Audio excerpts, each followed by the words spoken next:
Hello everyone, আজকে চলে এসেছি কামালপুর। তোমাদের আজকে দেখাতে চলে এসেছি গণেশ ঠাকুর।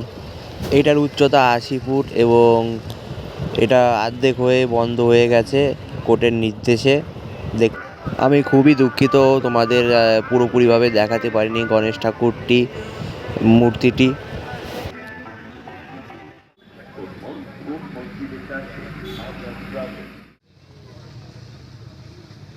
দেখি যে তোমাদের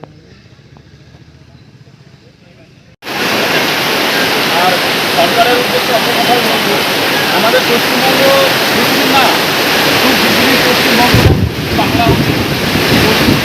পশ্চিম বাংলাটা পশ্চিম বাংলাদেশ হলো খুব ক্ষমতা। আর 2-3 বছর সময় আছে আমাদের পশ্চিমবঙ্গটা পশ্চিম বাংলাদেশ ও পাকিস্তানে হচ্ছে। আমাদের এমন একটা সরকার যে তালিবানি সরকার। আমি কোনো পলিটিক্যাল পার্টির ভিতর থেকে বলছি না, মানে আমাদের এতটা এখানে আসলে আমাকে আমার কান্না আসে। আমি আসি রোজ, আমি একবার দুবার করে আসি। এখানে আসলে আমাদের কান্না আসে, দুপুরকে জল আসে। এখানে আমি থাকতে পারি না, রোজ ঠাকুরকে দেখানোর জন্য আমি ওনাকে নিয়ে এসেছি। ঠিক আছে, আমাদের পশ্চিমবঙ্গে এমন একটা